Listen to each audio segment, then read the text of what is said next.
Hello student. Chemistry के पहले part को पढ़ रहे थे जिसके अंदर डाल्टन का परमाणु सिद्धांत बताया था। उसके बाद आज का जो टॉपिक है वो है मात्रक तथा विमीय विश्लेषण। तो मात्रक तथा विमीय विश्लेषण में क्या होगा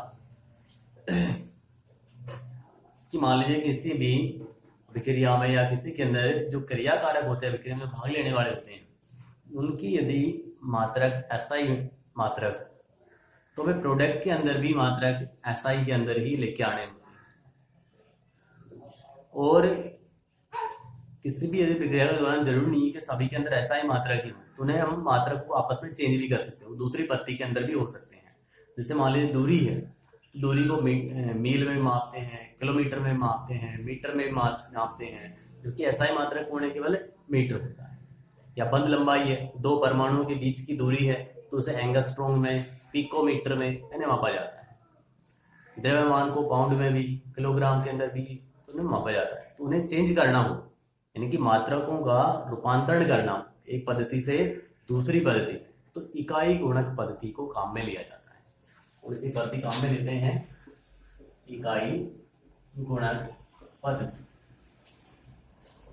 तो इकाई गुणक पद्धति कौन सी होती है कि जिसके अंदर हमें अंक को भी और उसके मात्रक को भी साथ में लिखते हैं। जो भी कोई अंक है, 1 2 3 4 5 जो भी मान है, उसको और उसके पीछे जो मात्रक है उसको भी लिखा जाता है। तो वो पद्धति कहलाती है इकाई गुणक पद्धति। और यदि किसी भी अंक के साथ हम 1 से गुणा करें, 1 से भाग दें, तो उससे कोई फर्क नहीं पड़ता है। तो ऐसा होगा इकाई गुणक पद्धति के द्वारा उन्हें एक मात्रक से दूसरे मात्रक में चेंज करते हैं। तो वो क्या कहलाता है? विमीय विश्लेषण कहलाता है। देखो मान लीजिए कहें कि 6 मिनट को इकाई गुणक पद्धति के द्वारा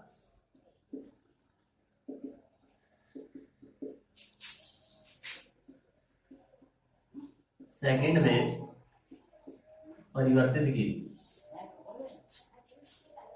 तो देखो एक जो मिनट होता है वो पता हमें 60 सेकंड होता है,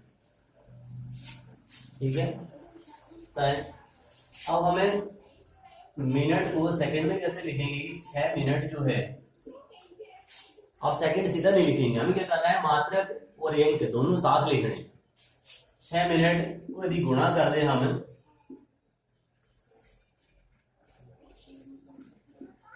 60 सेकंड बटे 1 मिनट, क्योंकि 1 मिनट में कितने होते हैं? 60 सेकंड होते हैं। तुमने 1 से भाग देंगे तो कोई फर्क नहीं पड़ेगा कि 60 सेकंड भी वही है, 1 मिनट भी वही आएगा, कितना वही 1 मिनट या 60 सेकंड आएगा। अब मिनट से मिनट को कैंसिल कर दें तो मात्रा घट गया, तो मात्रा क्या बचा? यहाँ सेकंड बचा। 6 गुना 6 तो कितने हो गए? 3600 सेकंड हो गए। तो इसलिए हमने मिनट किसमें चेंज हो गया? सेकंड में चेंज, ठीक है। और मात्रक सही हमने लिखा है तो मात्रक भी कैंसिल हो गया, यानी कि 1 से भाग देने से कोई फर्क नहीं पड़ेगा। सर 1 से गुणा कर देंगे तो भी कोई फर्क नहीं पड़ेगा। अब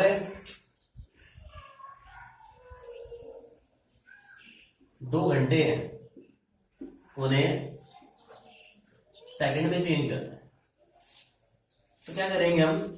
1 hour 60 minute and 1 minute 60 second, ये होगा। तो क्या लिखें?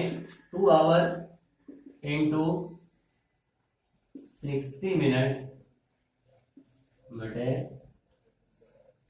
1। 60 मिनट 1 घंटा बराबर है, हमने क्या किया? 60 मिनट बटे 1, यानी कि जो अपना ये मात्रा है उसे हम नीचे लिख देंगे, उसका जो अगला मात्रा है वो ऊपर लिख देंगे। 60 सेकंड बटे 1 मिनट। तो आवर से आवर कैंसिल, मिनट से मिनट कैंसिल, मान किस में आएगा, सेकंड में आएगा। 36 और 72, 72, 72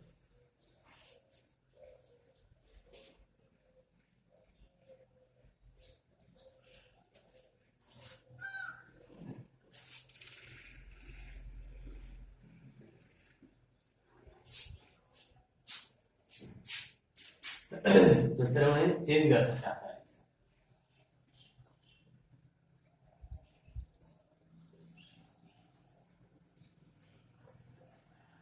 अब मान लीजिए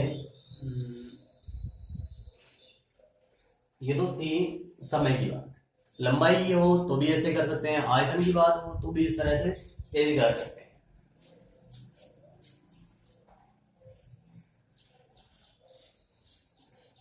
मान है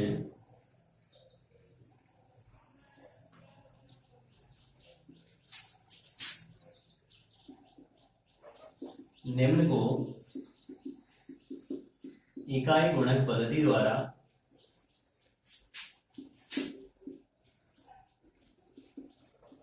परिवर्तित की।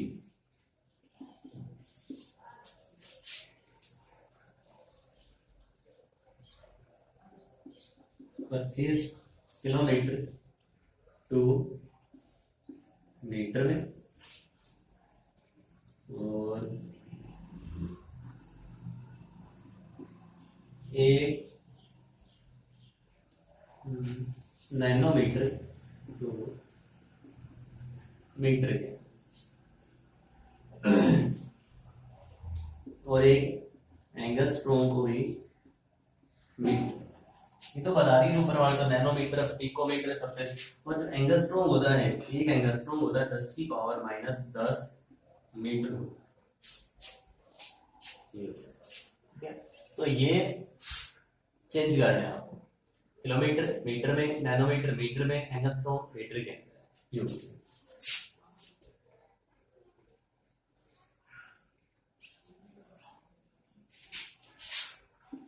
2 लीटर को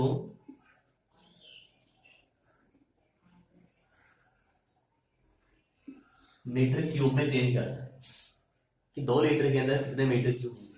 देखो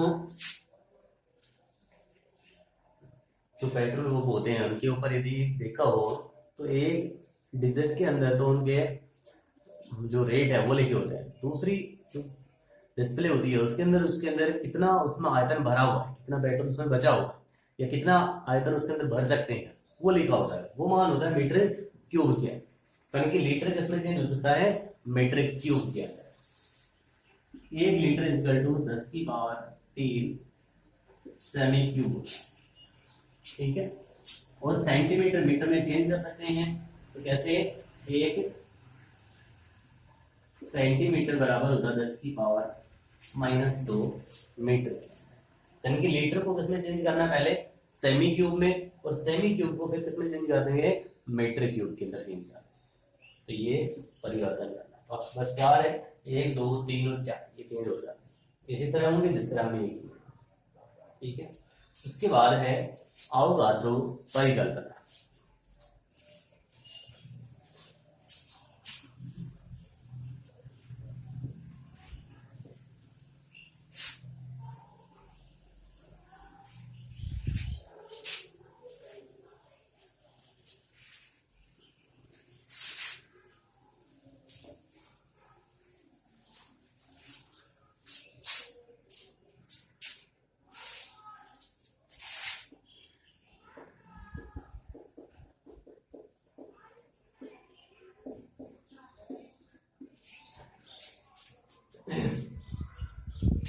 देखो गैलो-सेक का जो गैसीय आयतन संबंधी नियम है वो क्या है कि समान ताप व दाब के ऊपर जब भिन्न भिन्न गैसें आपस में योग करती हैं तो सदैव सरल अनुपात के अंदर योग करती है, ठीक है। और उसके अंदर यदि प्रोडक्ट भी गैस है तो भी वो उनके ही सरल अनुपात के अंदर प्राप्त होता है। अब उस गैलो-सेक के गैसीय आयतन संबंधी नियम को डाल्टन के परमाणु सिद्धांत के द्वारा नहीं समझाया जा सकता, इसलिए बर्जीलियस ने उसे थोड़ा संशोधित किया। और बर्जीलियस ने क्या कहा कि समान ताप व दाब पर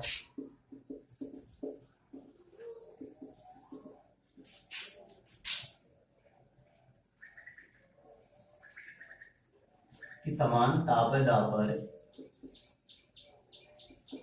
भिन्न भिन्न गैसों की मात्रा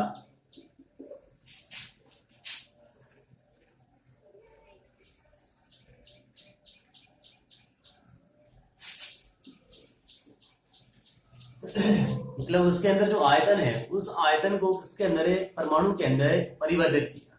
मतलब कि समान तापदाब पर जब भिन्न भिन्न गैसें आपस में योग करती हैं तो उनके जो आयतन होते हैं वो उनके परमाणुओं के बराबर होते हैं। एक आयतन लिया तो क्या मानेंगे, उसे एक परमाणु मानेंगे। दो आयतन लिया है तो दो परमाणु मानेंगे। इस तरह बर्जीलेस ने दिया। अब बर्जीलेस ने धारणा तो दी, लेकिन क्या है कि जो परमाणु होता है, मतलब जैसा एक एग्जाम्पल लें हमें, H2 प्लस Cl क्या बना रहा है, तो HCl बना। कि मान लीजिए यहाँ H2 कितना है, एक आयतन, ठीक है, और Cl2 भी कितना है, एक आयतन। HCl कितना बन रहा है, दो आयतन, ठीक है। अब एक आयतन को क्या माना, एक परमाणु, इसको भी क्या माना, एक परमाणु। तो यहाँ कितने, दो परमाणु, ठीक है। अब यदि मान लीजिए HCl कितना हो, एक परमाणु, तो एक परमाणु तो हो ही नहीं सकता। क्यों कि यदि हम यहाँ लिखें आधा परमाणु, कि दो है तो एक किया तो यहाँ भी आधा और यहाँ भी आधा है, तो ये गलत है। क्योंकि परमाणु तो क्या है, अविभाज्य है। अविभाज्य है तो इनकी वो आधा नहीं हो सकता। कितना होगा, एक होगा। तो अवोगाद्रो ने इसे थोड़ा संशोधित किया। संशोधित क्या किया कि हम परमाणु की जगह क्या माने, अणु माने।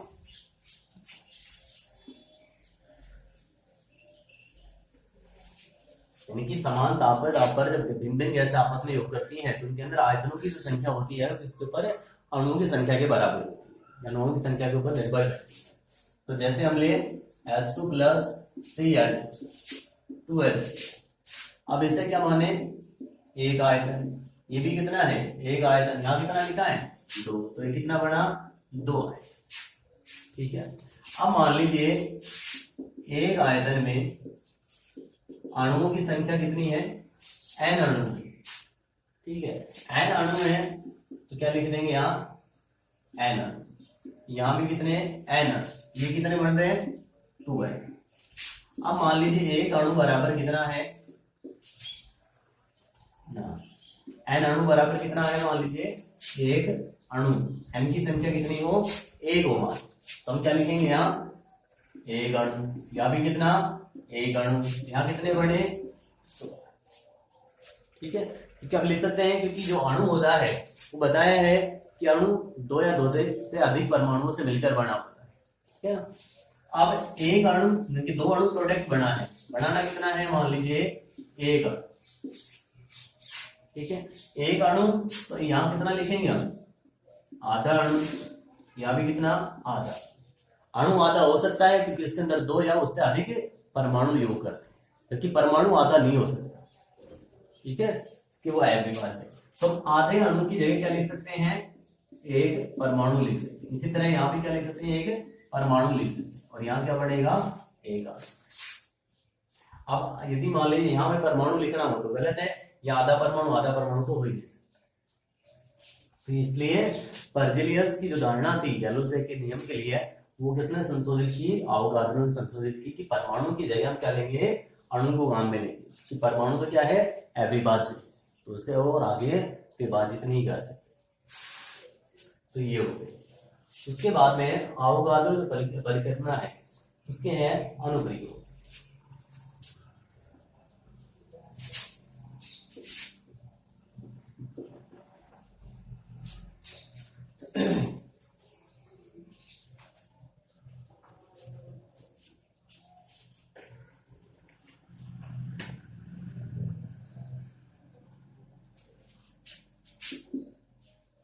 देखो, अवोगाद्रो ने अणु और परमाणु दोनों की स्पष्ट परिभाषा, स्पष्ट कैसी, परमाणु कौन होगा, कि वह पदार्थ का वह छोटे से छोटा कण जो रासायनिक अभिक्रिया में भाग लेता है। परमाणु का पदार्थ, किसी पदार्थ का वह छोटे से छोटा कण जो रासायनिक अभिक्रिया में भाग लेता है वो कौन कहलाता है? परमाणु होता है। और अणु कौन होता है? कि पदार्थ का वह छोटे से छोटा कण जो स्वतंत्र अवस्था के अंदर रह सकता है वो कौन कहलाता है? अणु कहलाता है। कि जो स्वतंत्र अवस्था में रह सकता है अणु कहलाता है। ये हुए हैं अणु और परमाणु। एक इससे परमाणुता क्या पता लगता है? किसी भी धातु की क्या परमाणुता है उसकी भी जानकारी मिलती है।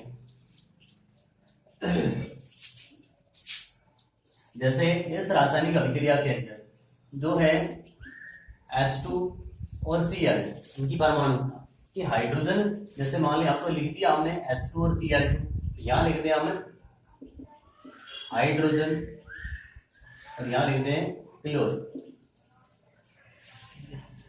परमाणु का वजह कैसे कि यहाँ प्रोडक्ट कितना बना है? 2 अणु।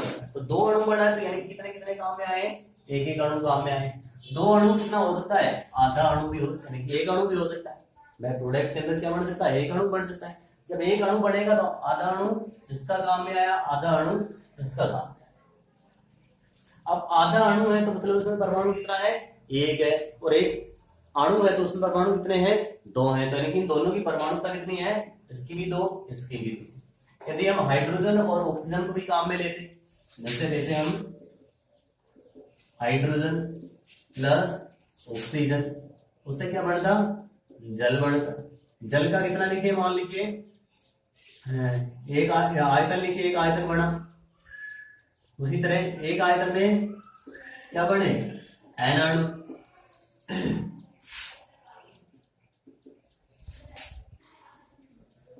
ये 2 आयतन काम में आए। यहाँ हाइड्रोजन तो 2 आयतन काम में आता है। प्रैक्टिकल ये 2 आयतन कितना वॉल्यूम कितना है, क्योंकि एक है जो अब आगे पढ़ेंगे मोल क्या होते हैं तो इसके अंदर आएगा आयतन के अंदर।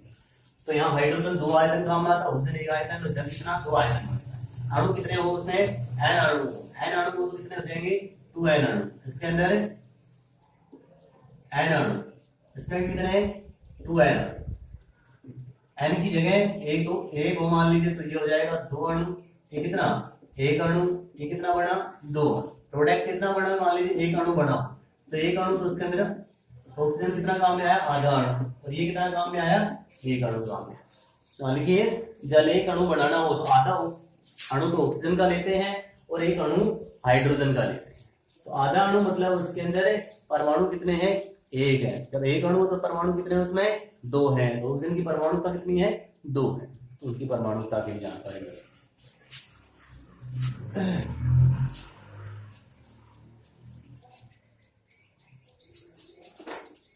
ठीक है, आज के लिए इतना ही।